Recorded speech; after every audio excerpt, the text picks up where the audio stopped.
Hello, welcome, and good afternoon, good evening, good morning, wherever you are.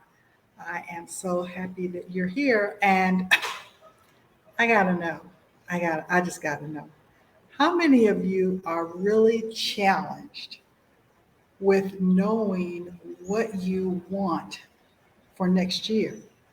I mean, the real deal. And you find it a little challenging. Just answer for me in the comments.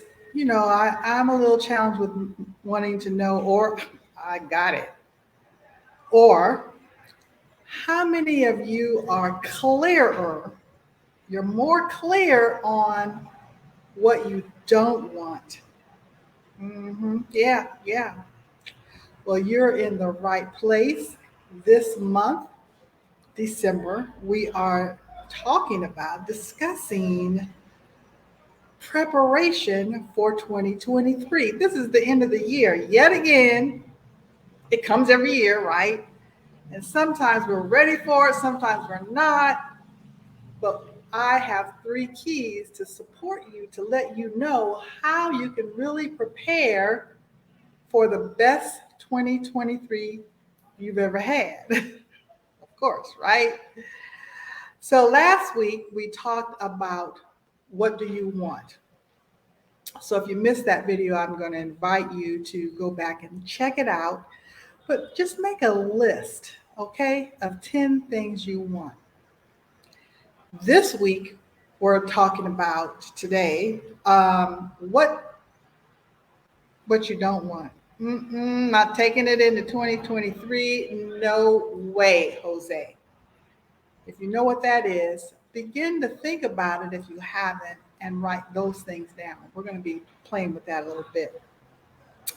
And next week, the third week, we're going to talk about something that's critical that you got to discuss with yourself. You got to know, what am I really, what am I made up of? You got to take stock in yourself to see if these I wants and I don't wants are going to actually work based on what you're willing to give up, what you want to hold on to. So that's next week.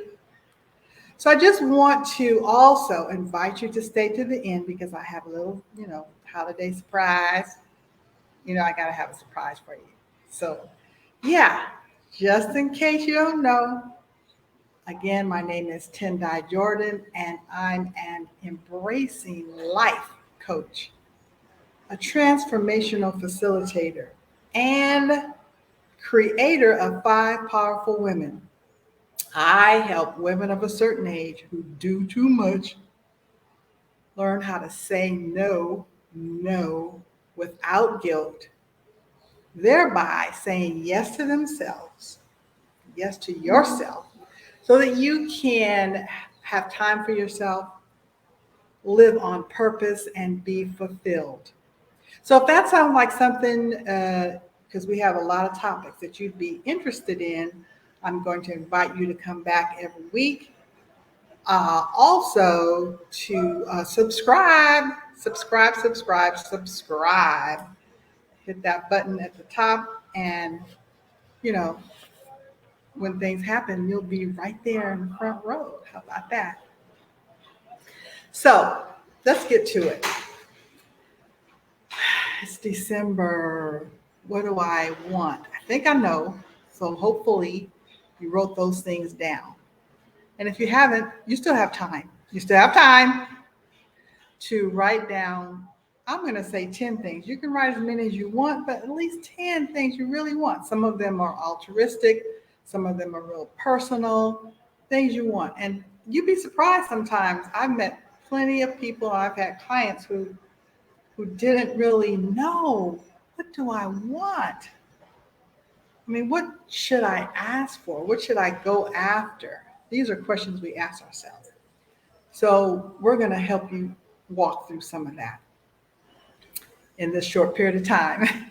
So stay tuned. Don't give up. But today, we're going to look at some of the things that you might not want to carry with you into 2023. it didn't work for you or they didn't work for you in 2022, maybe 2021 and 20, okay? Maybe it didn't work for you. So now's the time for you to really consider, you know what, I don't want to be like that no more. Or you might be saying to yourself, I don't want to have that anymore. I don't want to go there anymore.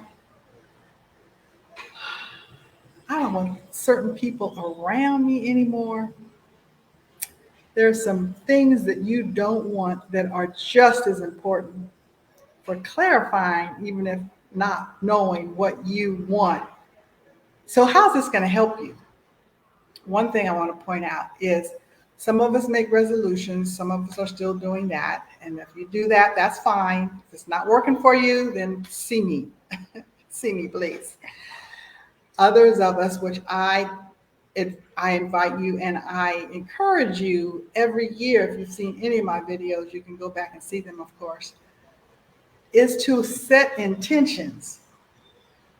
An intention carries with it more meat, more planning, more goals, that kind of thing. And it's more focused. So I encourage people to begin to set intentions for what's going to happen with you in your life that's going to be better, of course. We always want to be better and more and deeper in this next year coming up. So think about that. I have some suggestions that, you might help you to kickstart that brain moving around there, which you don't want. Because it's not something that should be frivolous, I don't want no more ice cream. Well, that might not be frivolous, but it doesn't need to be frivolous or doesn't need to have the intention of frivolity. You want it to be something that's substantial. Yes, that's what we're all about. So one of the things I thought about, I really want to work on. This is kind of my list, okay? I'm going to give you a peek into it because I'm going to do some more work on it. Is worry. I got to stop worrying, and I'm going to offer that. You don't need to worry. Worrying doesn't do anything for you. It doesn't change the situation. It just adds stress to your life. So you know what? I don't want to worry anymore. And what does that take? Because there's this myth, there's this, you know, spoiler alert, guys, you don't have to worry. You really don't. You don't have to worry about your kids. No. You don't have to worry about your loved ones. You don't have to worry about your job or your career or you don't have to worry. Really, you don't. And on the uh, last Wednesday of this month, we'll be talking more about that. But worry, I'm tired of it. I'm not doing it no more. So the next thing I put, how do you relate to that before I move on? How do you relate to, are you a worrier? Are you a worrywart? Do you worry if they're 5 minutes late? Do you worry if they're half an hour early? Do you worry if they don't have the right clothes on? Do you worry about, all day? I used to worry about my child all day at school, So if you're a worrywart, if you think there's some value in worrying, maybe not. I'm just going to suggest that. Maybe not. So worrying is something I put on my list because I did a lot of that this year, and I don't know that it supported me, did anything for me. So I'm leaving it behind. I'm leaving it behind. The next thing I wrote down, and see if this relates to you. And if you let me hold on one second. I want to go to here. I'm tired of looking at myself. I want to ask you if you, where am I here? I love this stuff. It's just so, I don't know, different. Different. Okay. So I want to see if you're here because I want you to write down some things. So, when you share, you actually help other people say, yeah, I didn't think of that, but that's true. So, Write down what you don't want. How about that? And get started right here. And next, I put down busyness. I'm letting that go. I don't want to be busy. Now, there's this whole idea some people have, maybe not you, no, you don't have it, but that busyness has a bigger value.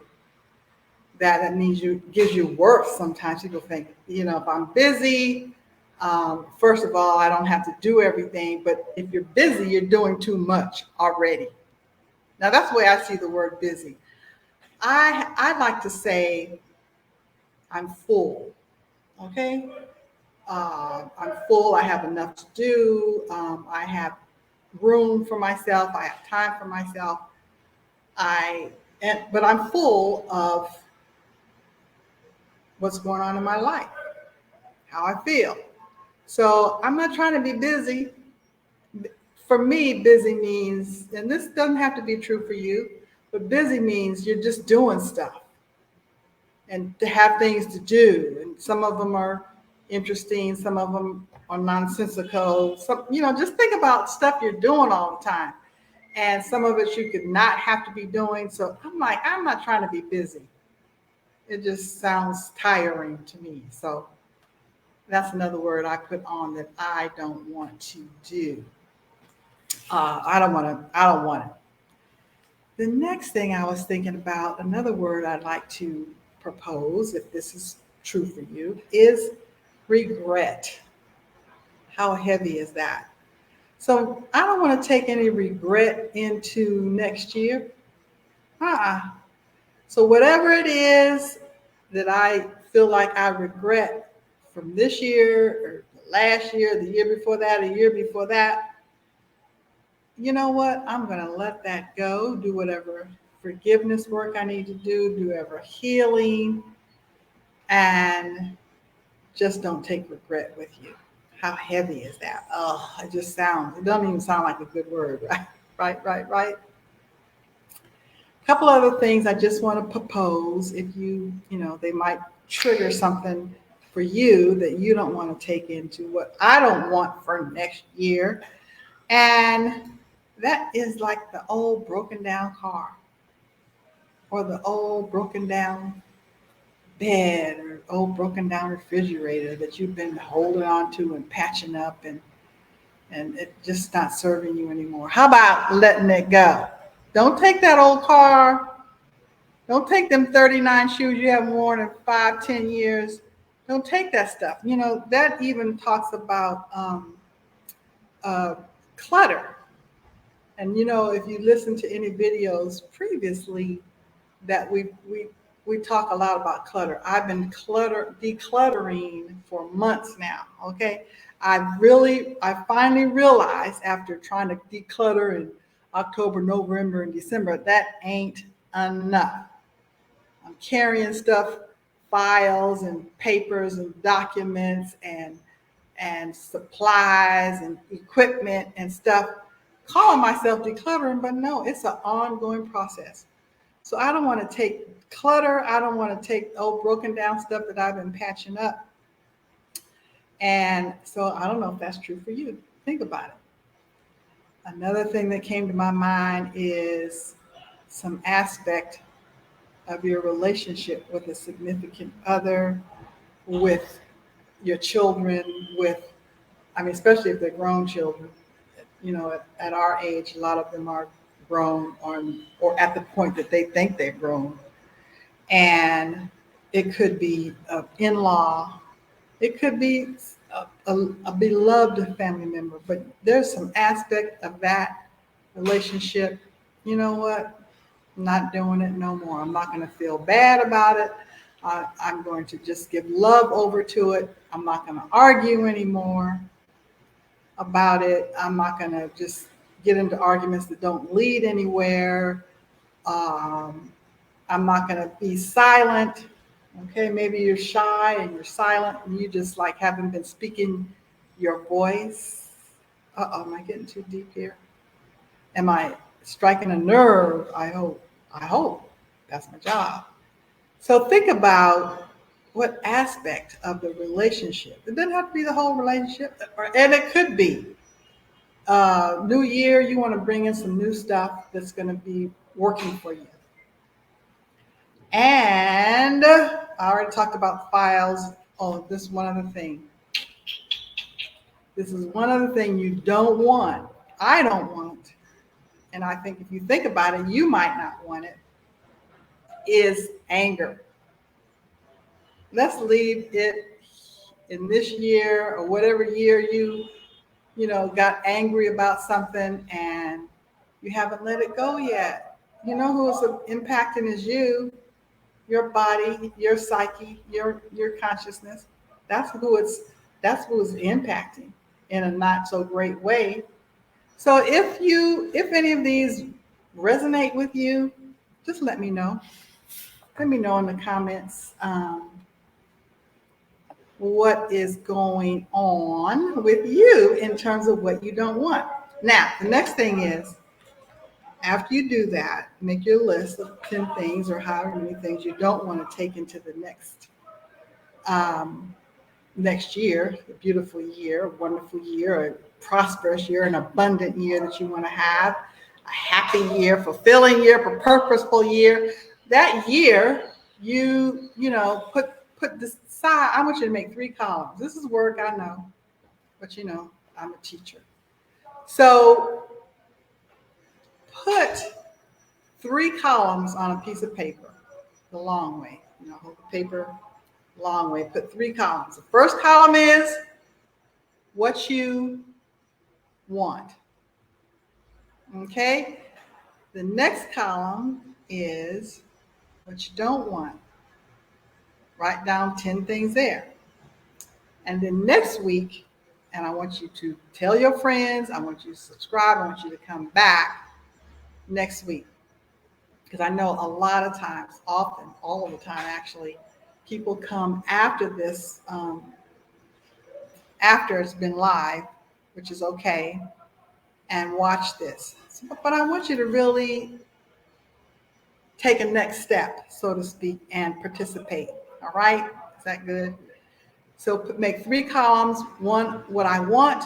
One, what I don't want in terms of 2023 and getting prepared and moving into that great energy. And then the next week we're going to do the 3rd column. And then you'll have in front of you a nice little plan of how do you set your intentions. How about that? I'm just saying. So how does that sound? Is that, what do you think? That will work for you? Say you've already done it, you're done, or that's a good idea. Because those are the 3 keys. You probably haven't heard like what you don't want and how important it is to know that, especially when we finish this up next week. So I want to let you know that I'm happy that you're here and congratulations on doing this work. I have done this kind of work with people for some years now because I don't know, something about the end of the year that I think is important because we're leaving one energy behind because 2023 is a different set of numbers that has, if you do numerology, if you do any other kind of healing work, it's going to be different. But we want to go into it purposefully and intentionally. So that's why I like to have these kind of conversations in December, and prayerfully, you saw some of them that we did in November. So the thing that happens is another thing about this time of year, if I may just point that out, because I've talked to people over the years, and even though I love this time of year, I love it. It seems to be a lot of joy, a lot of singing, a lot of dancing. I know some of you have heard me say this before.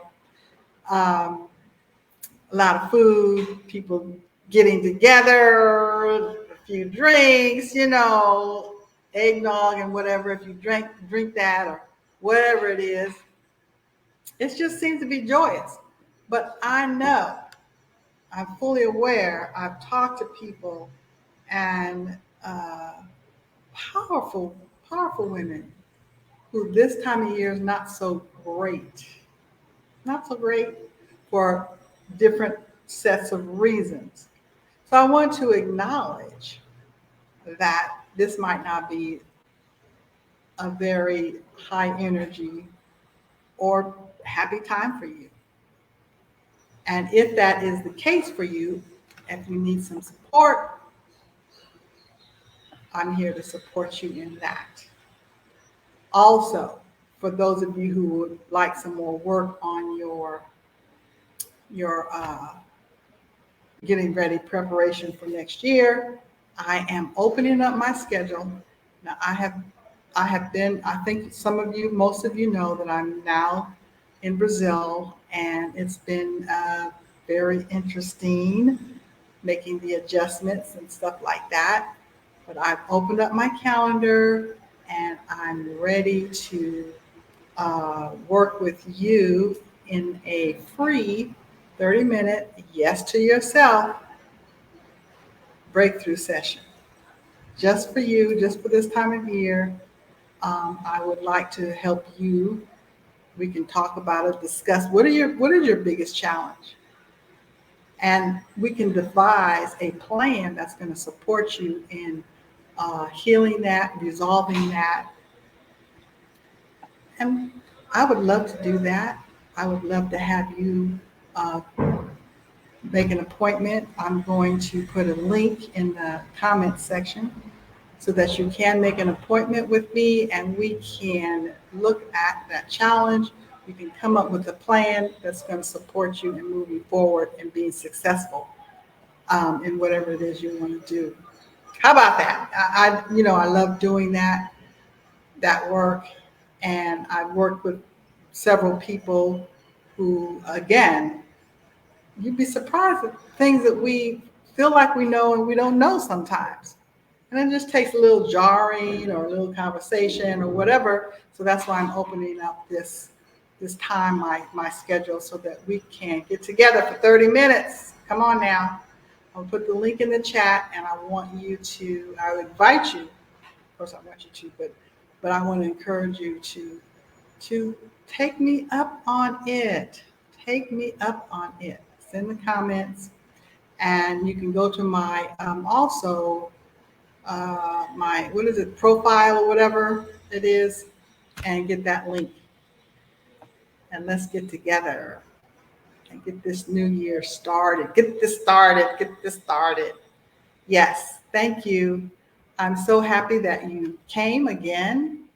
And remember, self-care is self-love. This is Tendai Jordan, and I am signing off, and I'll see you next week, if not sooner. If not sooner. Take care.